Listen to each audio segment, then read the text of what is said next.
Hi everyone, welcome back. In today's video, we are going to solve a very interesting bit manipulation problem from leetcode called complement of base 10 integer. This problem looks simple at first, but it hides a really nice bitwise trick that can make the solution much cleaner and faster. So let's break it down step by step. We are given an integer n and we need to return its complement. So our task is to return a bitwise complement of this number n. But what does complement means? It simply means flip every bit in the binary representation of the number, so every 1 becomes 0 and every 0 becomes 1. Let's look at a quick example. If the input number n is 5, its binary representation is 1, 0, 1. So now if we flip each bit, this one will be 0, the second 0 will be 1, and the last one will be flipped to 0. So we get 0, 1, 0. And 0, 1, 0 in decimal is 2. So the output and the final answer should be 2. But there is a very important detail. We only flip bits up to the most significant bit of the number. We don't flip the entire 32-bit representation. And that detail is extremely important for solving the problem correctly. So to solve the problem, let's start with a simple approach. We can examine the number bit by bit, and to do this, we loop to look at the last bit of the number using a bitwise AND operation. So let's write some code to see this simple approach. So let's say we have an integer result variable that will hold the final result, and we will loop over the number n until it became 0, and then we will examine the last bit of number using a bitwise AND. So if n and 1 equal 0, this means that the bit at this position is equal to 0. So in this case, we have to set that bit in the right position at the result variable. So to do so, first we need, for example, let's say count, or we can name it position, and we'll assign it to 0. That variable will hold the right position to either set or flip the bit or to 1 or not. So the result will equal the result, or 1 shifted left by position.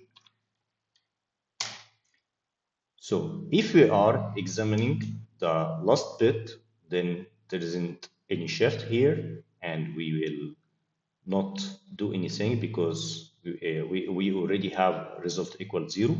But then when we examine the second bit, at this case, this condition will be true because n and 1 will equal 0. So we need to set that bit, that second bit, by position. So to complete the solution to work correctly, we need to here increment the position for each bit that is examined, and also we need to shift the n number one bit to the right.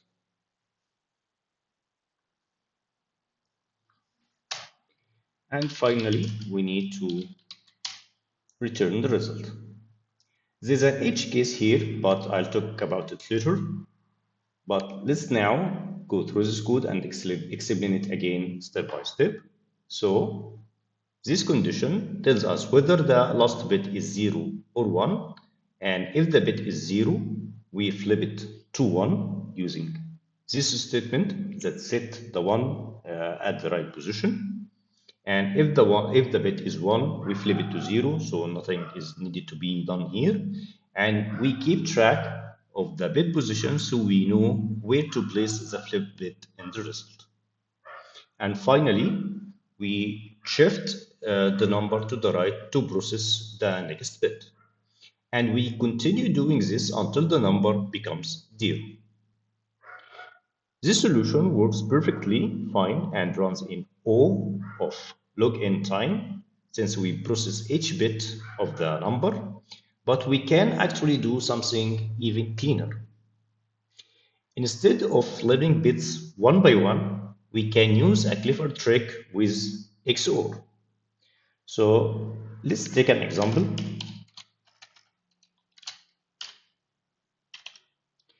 Imagine that you have the n equal to 10.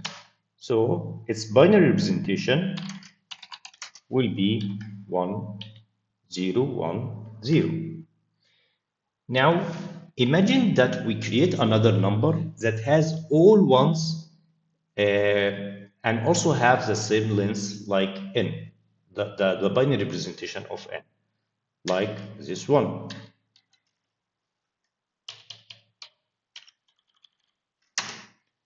So we have the n number equal 10, its binary representation is 1010, and we created another number of the same length, but it has only, or all the bits are set. Now, watch what will happen if we XORed the original number with the new generated number. So if we XOR these two numbers, the result will be 0101, which is exactly a bitwise complement. And the reason this works is because of the XOR rule. If we have 1 XORed with 1, that will give us 0. And if we have 1 XORed with 0, that will give us 1.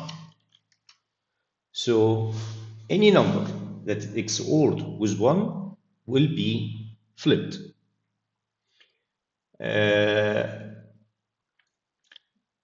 That means if we build a number containing all ones, we can flip every bit of n in a single operation. So the question here now, how do we create that number with all ones? We will call that number our mask number. And we will start with 1. And then we will keep shifting that mask number until it becomes larger than n.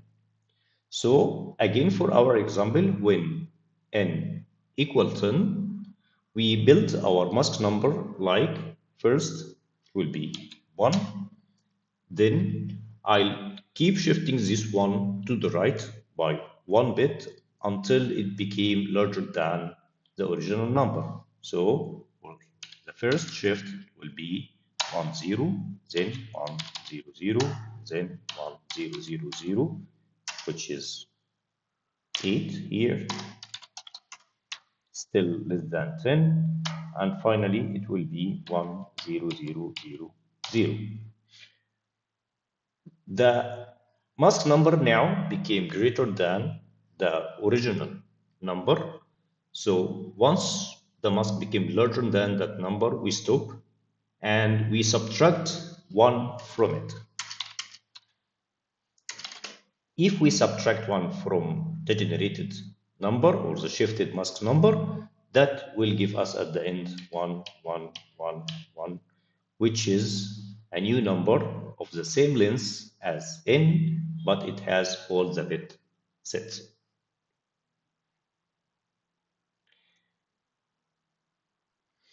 And finally, we XOR that number with the original number to give us the complement. But keep in mind that there is also one special edge case we should handle. If n equals 0, that means that the binary representation of n is also 0, and if we flip it, that will give us directly 1. So we must explicitly handle this case in our code. Now let's look at the final implementation.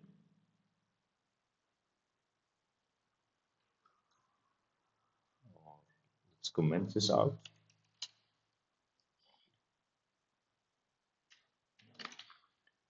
And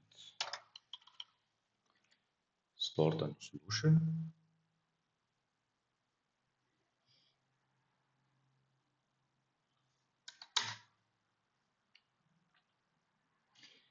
First, I'll check for the edge case where n equals to 0. So if n equals 0,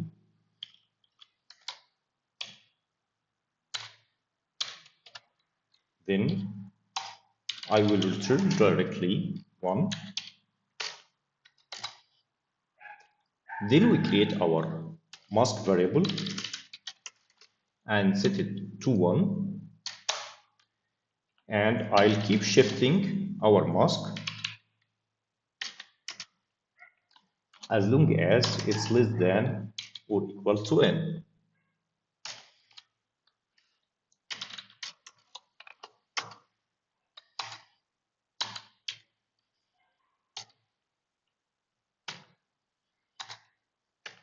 And finally, I will return our mask minus 1. That will give us the number that has all ones and XORed with the original number n. Let's run this to make sure it's an error free. And as you can see, all the test cases passes. Let's add a new test case where n equals 0.